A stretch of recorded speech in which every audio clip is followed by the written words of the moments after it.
जाड़े का महीना था। एक लड़की छत पर कपड़े सुखा रही थी। पड़ोस में एक लड़का राहुल, जो बाहर से आया हुआ था, सोचता है कि कितनी छोटी लड़की है ये और कितना काम कर रही है। लड़का अपनी माँ से पूछता है, माँ, ये लड़की कौन है? अंकल की बेटी है क्या? अरे नहीं बेटा, इसका नाम रिया है। ये बाल विधवा है। अंकल के जिस बेटे का कम उम्र में स्वर्गवास हो गया था, ये उसी की विधवा है। इन बच्चों का बहुत ही कम उम्र में बाल विवाह करवा दिया गया था। इस बच्ची को इसकी सास भी बेहद परेशान करती है। घर का सारा काम उसी से करवाती है और बात बात पर ताने भी मारती है बेचारी को। राहुल ये सब सुनकर बेहद दुखी हो जाता है। रिया घर में पोछा लगा रही होती है। अरे जल्दी जल्दी हाथ चला कल मुही। जल्दबाजी में रिया का हाथ टेबल से टकराता है और फूलों का गमला नीचे गिरकर टूट जाता है। सास रिया पर हाथ उठा देती है, पर मारने से पहले उसकी उम्र का लिहाज करके रुक जाती है। अरे ये गमला तोड़ा है, उसका नुकसान तेरे घर वाले भरेंगे क्या? ये काम ढंग से नहीं होता तुझसे। जिस दिन से इस घर में कदम पड़े हैं, इस पनौती के सिर्फ नुकसान ही नुकसान हाथ लगे हैं। मेरे बेटे को भी खा गई तेरी मनहूस छाया। अरे दफा हो जा मेरी नजरों के सामने से। और अब कमरे में बैठकर आंसुए मत बहाते रहना। बहुत काम बाकी है घर का, ठीक से करना। अब गलती हुई तो सारी रात बाहर सोएगी, समझ लेना। रिया छुप के छत के एक कोने में बैठकर खूब रोती है और रोज की तरह अपने निर्धारित समय पर कपड़े सुखाने छत पर जाती है। राहुल पहले से अपनी छत पे खड़ी रिया का इंतजार कर रहा होता है। नमस्ते, आप शायद मुझे नहीं जानते। मैं यहाँ पड़ोस के घर का बेटा हूँ। पढ़ाई के लिए दूसरे शहर में रहता था और वही नौकरी लग गई तो यहाँ छुट्टियों में ही आना होता है।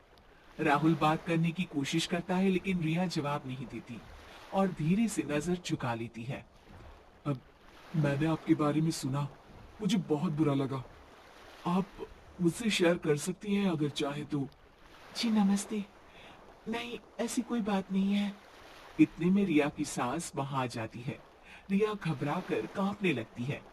कल मुही, तुझे शर्म नहीं आती? मेरे बेटे की विधवा होते हुए दूसरे लड़कों से गप्पे मार रही है। रुक, तेरी तो खबर लेती हूँ आज। नहीं नहीं सासू माँ, मैंने ऐसा कुछ भी नहीं किया है। अरे मुझे पता है ना, तू ही उल्टा है। एक पति से मन नहीं भरा तेरा, जो मेरे बेटे के मरने के बाद तू पराए मर्दों की तरफ नजर डाल रही है। अब रह भूखी, 2 दिन तक एक रोटी नहीं मिलेगी तुझे।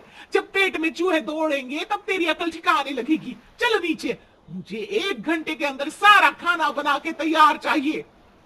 नीचे पूरा दिन सास बहू को बहुत डांटती है। ये सब देखकर ससुर जी को भी समझ में आता है कि उनकी बहू के साथ कितनी ज्यादती हो रही है, लेकिन वो सौम्य व्यवहार के हैं तो वो भी कुछ नहीं बोलते। राहुल रिया के ससुर जी से बात करने का निर्णय लेता है और रिया की सास की गैर मौजूदगी में उनके घर जाता है रिया के ससुर जी से बात करने। नमस्ते अंकल जी, पहचाना आपने?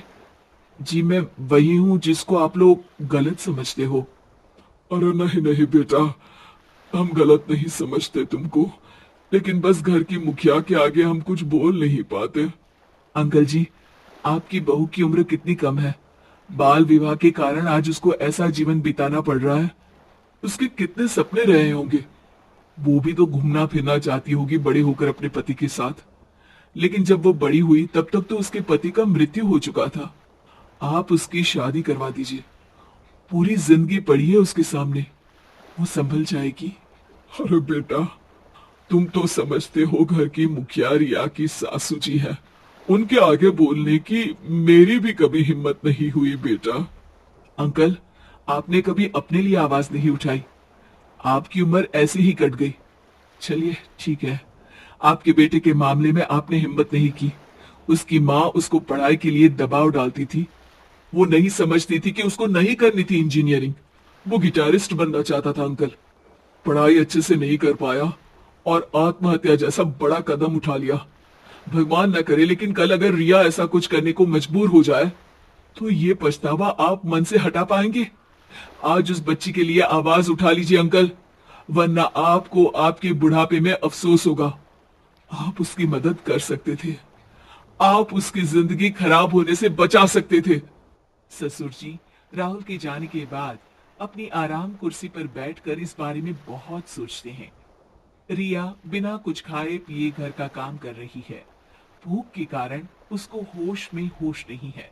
ये देखकर ससुर जी कहते हैं, बस अब बहुत हो गया, बहू की नई जिंदगी शुरू होगी। इतनी कम उम्र में बहू ने वैसे ही बहुत बुरा देख लिया है, अब और तकलीफें झेलने नहीं दे सकता उसको। आज जुबान क्यों लपलपा रही है? मिर्ची खा ली है क्या? अरे भाग्यवान, अगर हमारी बेटी होती और उसके साथ ऐसा होता तो क्या तुम उसके साथ यही व्यवहार करती? क्या तुम नहीं चाहती कि वो अपनी आगे की जिंदगी संभल पाए? अब बस भी करो, मैंने इतने साल कुछ नहीं कहा, लेकिन आज मेरे सब्र की सीमा पार हो गई है। रिया की सास हैरान रह जाती है। वैसे तो हर दिन इस घर से आवाजें उठती थी, रिया के रोने की आवाज, उसकी चीख की आवाज, सास की डांटने की आवाज, लेकिन पहली बार किसी ने गलत के खिलाफ आवाज उठाई थी। अगले दिन जब रिया छत पे गई तो उसने राहुल को वहां अखबार पढ़ते देखा और हिम्मत करके कहा, थैंक यू। राहुल भरे हुए मन से खुशी से मुस्कुराया और बदले में रिया भी, ये जानते हुए भी अब ये मुस्कुराहट हमेशा उसके चेहरे पर बनी रहेगी।